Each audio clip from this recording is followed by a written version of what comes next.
Hello, everyone. I hope you're having a fabulous day. First off, I apologize if you hear any noise in the background. We have some unexpected lawn maintenance going on today. So they are out there with their blowers and their mowers and all the fun lawn things going on. But today I am talking about stress reduction techniques while you are traveling. And this is really because there's been a lot of news stories lately about, especially related to air travel, the complexities that are going on. And a recent major outage impacted a lot of travelers, just as it was a Friday headed into the weekend. So I really just wanted to give you some pointers, whether you are traveling by car, train, bus, plane, and you can use this to your benefit to help you try and remain stress free on your travels. First and foremost, I want to talk about you want to be prepared. So if you are driving, you want to know your route. If you're using GPS, your car can typically help you get there. But what happens if a major outage happens and you don't have access to that system? So I'm still a big fan of downloading a map from MapQuest of my route.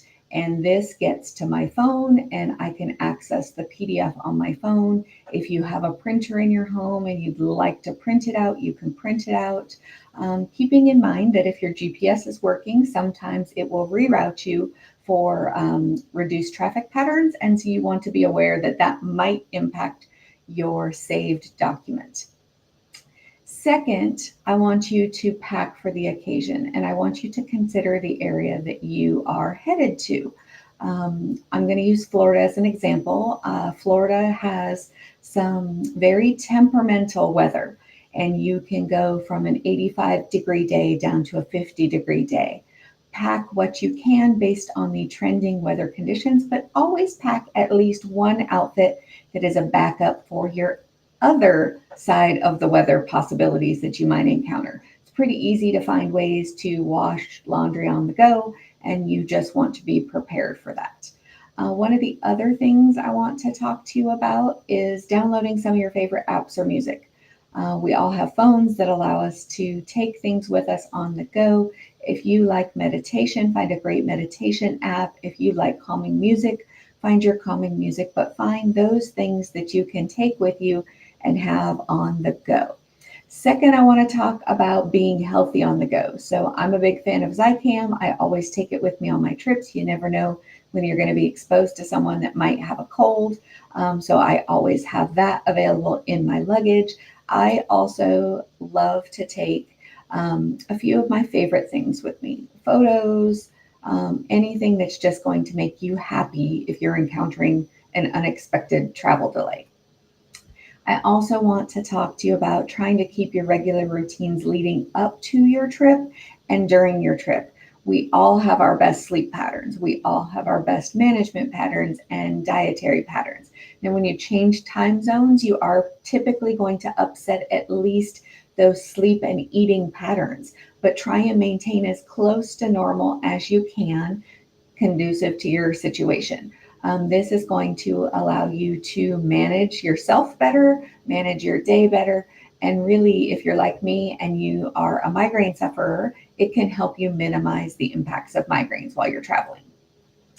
Now, also keep in mind you want to have a plan for your destination. So, hopefully, you have looked at some excursions you might take. Maybe you've booked some already, but have a plan, but also remain flexible. Something might change, you might be delayed, and you just want to be able to reduce the stress. Don't freak out about it. You are on vacation. If it's a business trip, minimize the impact as best you can and really work to enjoy the travels as best you can. Now, pack snacks. What this latest travel incident taught is that you could be at airports overnight when those food based services are closed and all you have access to, if you even have access to them, is those vending machines. And we all know vending machines are stuffed with things that aren't great for us and will give you a pretty quick sugar high and a pretty quick sugar low. So pack your favorite snacks with you and take them, whether it's in a car or on a plane, just so that you have something to do. Always pack your medications, and I encourage you, if you're traveling locally within the US, you can use those pill dispenser boxes, and those make it nice and easy. If you're traveling internationally, make sure you have documentation of your prescriptions in case you run into any customs agents or security officers in any way, shape, or form that are going to question your medications. I would also encourage you, if you are traveling internationally or even across state lines, to know the laws of the state you're traveling in and whether or not you can have what some would consider illegal items in certain areas. So understand the laws of the area you're traveling to and be sure not to be taking anything in that might get you in trouble. Now, mostly, the best thing you can do is just be prepared. If you are traveling in any way, shape, or form, and you live in a number of states, not all states, you can actually have an annual travel insurance policy. So if you get sick on the go, you have access to that. If you are traveling more regularly, that might be something you want to look into. Keep in mind, most of those annual policies do not give you any trip cancellation coverage or any rental car coverages and those types of very specific trip coverages. You need to upgrade them for specific trips.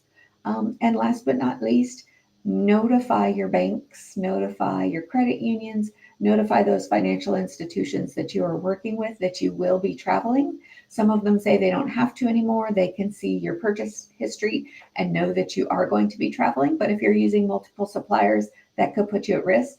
Let them know you are traveling and where you're traveling to and those travel dates so that you don't unexpectedly end up without access to your funds and credit cards.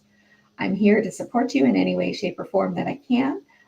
Feel free to drop me a message or give me a call, and